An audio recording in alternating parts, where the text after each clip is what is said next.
இந்த சிவப்பு கவுனி அரிசி பொங்கல் எப்படி பண்ணுறதுன்னு பார்ப்போம். இப்போ இங்கே பாருங்கள், நான் இப்போ கவுனி அரிசி 1/2 டம்ளர் எடுத்து வச்சுருக்கேன்.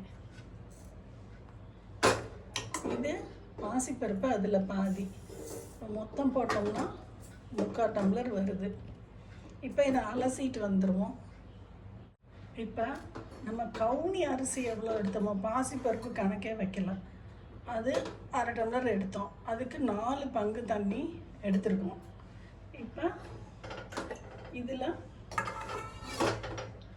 ஊற்றிடுவோம். இந்த கவுனி அரிசியிலையும் இந்த பாசிப்பருப்பையும் போட்டு அரிசி அளவு மட்டும் வச்சு குக்கரில் வச்சிடலாம். போட்டு வெயிட் போட்டு ஆன் பண்ணிடலாம். இது ஒரு 6 விசில் அடிக்கட்டும். இப்போ 6 விசில் அடிச்சிருச்சு.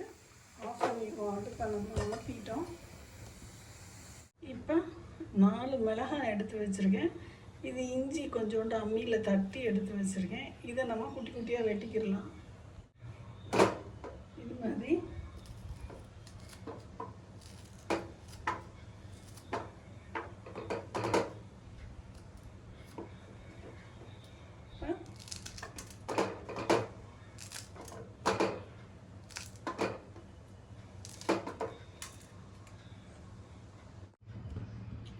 நம்ம தாளிக்கிறதுக்கு, கவுனி அரிசி பொங்கல் தாளிக்கிறதுக்கு இந்தளவு நம்ம எண்ணெய் ஊற்றிக்கிறோம். காயட்டும். நம்ம கொஞ்சம் மிளகு போட்டுக்கிறோம்.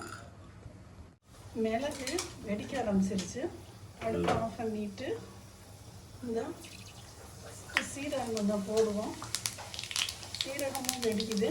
அடுப்பு ஆஃப் ஆகி தான் இருக்குது. நம்ம பச்சை மிளகாய் இஞ்சி சேர்த்துக்கலாம்.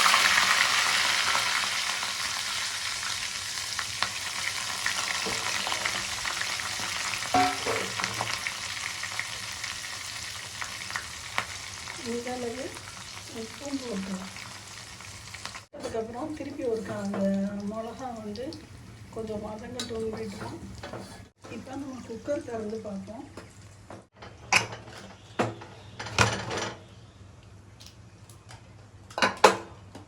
இப்போ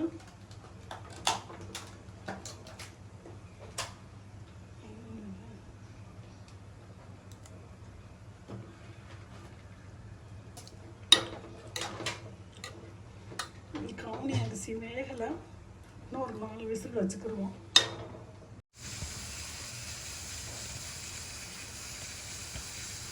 இது இப்போ இந்த விசிலோடு நம்ம ஆஃப் பண்ணிடுவோம். 5 மினிட்ஸ் கழிச்சு திறந்து பார்ப்போம். அமர்த்தியாச்சு. இப்போ திறந்து பார்ப்போம்.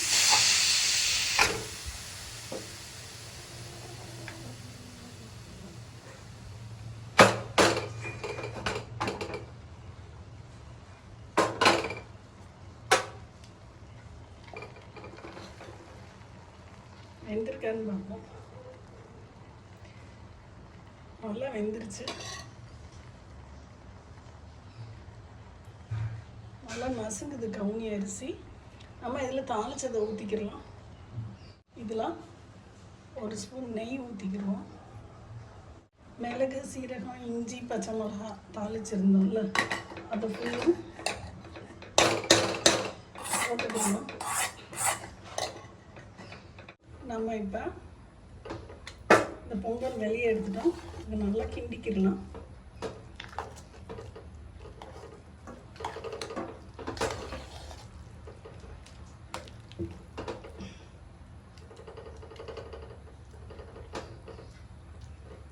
நமக்கு பொங்கல் நல்லா வந்திருக்கு. நம்ம கொஞ்சோண்டு எண்ணெய் காய்ச்சிருக்கோம். இப்போ அடுப்பை ஆஃப் பண்ணிவிட்டு இந்த பொங்கலில் ஊற்றிடலாம்.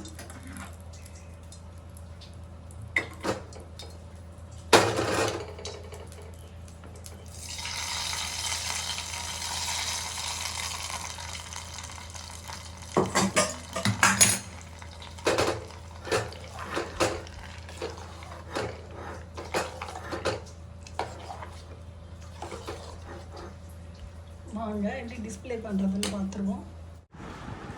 நான் வந்து பொங்கலை இந்த மாதிரி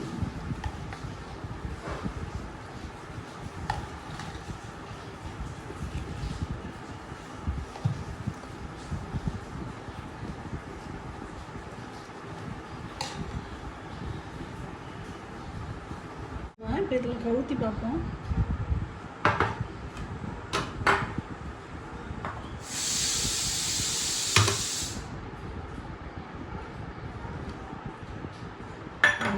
செம்மையாக வந்திருக்கு.